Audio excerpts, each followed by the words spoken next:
maulana Muhammad ibn Abdullah wa ala alihi wa ashabihi wa man nasarahu wa wala la haula wa la quwwata illa billah. Amma ba'd. Ini masalah hukum ya. Jadi diantara yang ditanyakan juga masalah keabsahan sholat Jumat di Saman Al-Banjari karena jarak antara Saman dengan Masjid Nurul Hidayah terlalu dekat. Sebelum kami melaksanakan amanat dari owner agar Saman Al-Banjari bukan hanya menjadi masjid untuk jamaah sholat fardu 5 waktu, tapi juga bisa digunakan untuk pelaksanaan sholat Jumat. Kami khususnya karena memang yang diamanati duduk di Dewan Syariah dan itu adalah domain wilayah kami, tupoksi kami dan Kiai Lukman Rifai waktu itu mengkaji secara fikih yang pada kesimpulannya kalau kita bicara fikih pasti ada khilaf. Kalau dalam bab Jumatan kita hanya mengikuti mazhab Syafi'i, mayoritas Jumatan yang di Batam ini tidak sah. Ini kalau dijelaskan secara fikih panjang lebar, Pak. Mengapa tidak sah? Sebab dalam mazhab Syafi'i minimal 40 yang hadir pada pelaksanaan sholat Jum'ah, dan yang hadir itu mustautin bukan mukimin. Dalam fikih itu ada istilah mustautin bukan dan mukimin. Mustautin itu siapa? Mohon maaf, kita bukan kok mengajari yang hadir agar nanti bisa disampaikan ketika itu memang bagian dari permasalahan yang dipermasalahkan. Jadi mustautin itu penduduk asli. Sementara rata-rata di Batam ini adalah dia statusnya bukan penduduk asli, tapi dia mukim di Batam, dia datang ke Batam dan bisa jadi nanti dia akan kembali ke kampungnya masing-masing. Makanya kalau kita bab Jumatannya hanya mengikuti mazhab Syafi'i, mayoritas Jumatan di Batam ini tidak sah. Yang kedua, dalam mazhab Syafi'i itu juga dijelaskan bahwa boleh melaksanakan 2 Jumatan dalam satu wilayah itu syaratnya 3. 1, bermusuhan antara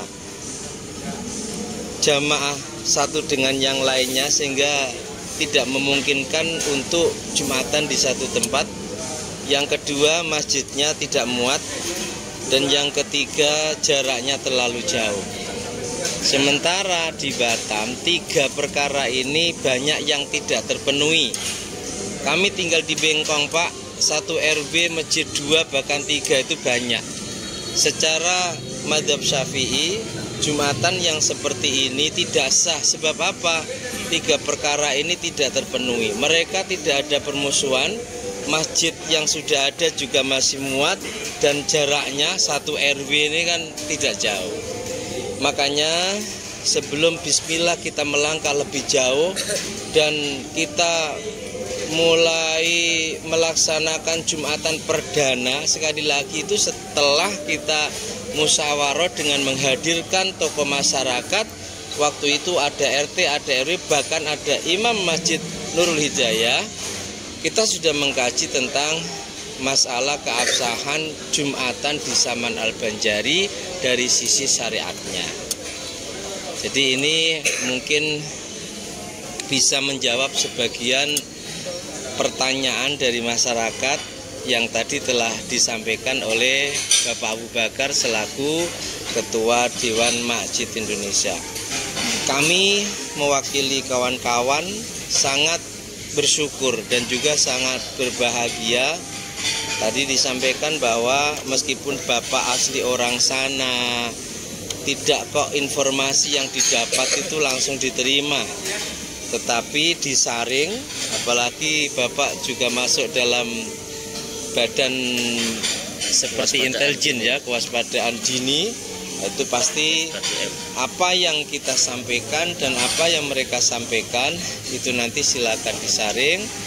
Kami hanya menyampaikan jawaban-jawaban dari hal-hal yang mereka pertanyakan. Yang jelas poinnya dua.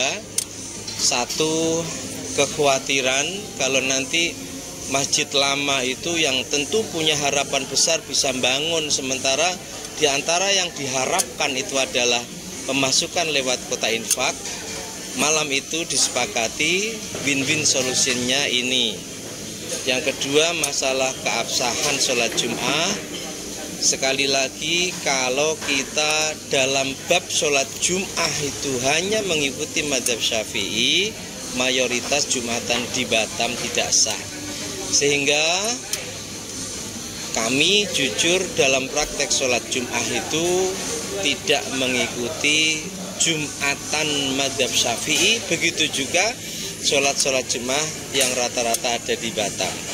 Kalau kita kaji secara teliti dari tinjauan fikih, memang Syafi'i dalam masalah Jumat sangat ketat. Mungkin itu, dan nanti mohon kawan-kawan bisa menambahkan jika diperlukan, terkhusus Ketua DKM Saman Al-Banjari. Assalamualaikum warahmatullahi wabarakatuh. Waalaikumsalam warahmatullahi wabarakatuh.